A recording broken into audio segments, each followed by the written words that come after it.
With us, welcome to the News Hour. Ethiopia's state media is reporting that the second phase of filling the controversial Grand Renaissance Dam is nearly complete. Now, the issue has raised tensions with its neighbours. Egypt and Sudan want a binding deal over the filling and the dam's operations and have approached the UN Security Council to intervene.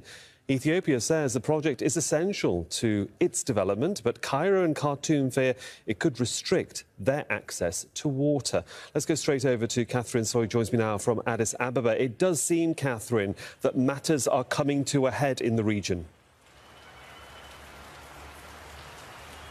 Yes, it does. We're still trying to get in touch with officials at the Ministry of Irrigation to give us more detail of this. But then it has been announced that the state broadcaster and other government news agencies saying that the dam filling is near completion, quoting sources at the Ministry of Information who are saying that there were no major problems. But as you mentioned, it has caused a lot of tension between Ethiopia and those downstream countries, Egypt and Sudan, who are worried about what this could do to their own water flows along the Nile. They are saying that there needs to be a binding legal agreement before any operations on the dam, had asked Ethiopia to stop this process until that agreement is reached. But Ethiopia has said, no, that cannot happen. We will continue. The Prime Minister has been speaking about it, saying that Ethiopia does not intend to harm any of these countries, but then it's going to do whatever it can. His administration is going to do whatever it can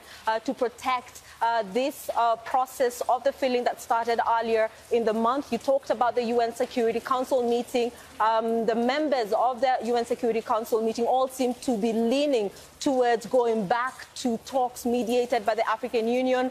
We know previous talks mediated by the African Union have failed, but Ethiopia also says that this is an Africa problem that needs to be dealt with by the African Union. Egypt and Sudan are saying that they need mediation from the UN, the European Union, and so on. But a lot of people here in Ethiopia are saying that they're waiting for this project to be complete. They're waiting, they're hoping for those benefits of 65 million Ethiopians. That's half the population are not, do not have access to electricity. We've been speaking to some of them who are saying that they're very proud of this project. It's a project that they raised money to fund. So a lot of uncertainty in the region, but Ethiopians here saying that they want the project to come to an end. They want to benefit from that dam.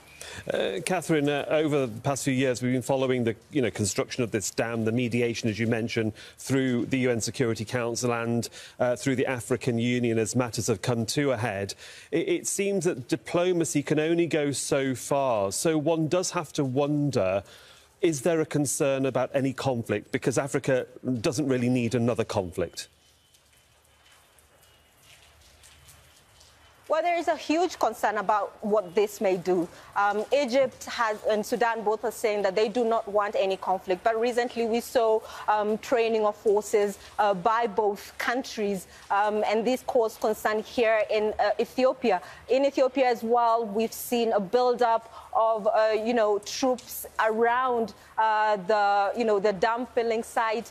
We heard the Prime Minister saying that one of the reasons why they withdrew soldiers from Tigray, where there's an ongoing conflict, so one of the reasons they withdrew soldiers from there is to prepare for a possible external threat. So all this talk is causing quite a lot of concern, but all the countries are agreeing that there is no appetite for a conflict. They say that diplomacy is the only way to go. The UN Security Council has said that these countries should go back to talks mediated by the African Union. There's a lot of concern, yes, but a lot of people we've talked to here in Ethiopia and in those other two countries as well, saying that there is no appetite for a conflict. This needs to be resolved, but a binding solution, a binding legal agreement must be in place so that everyone can be on the same page on the operations of this dam.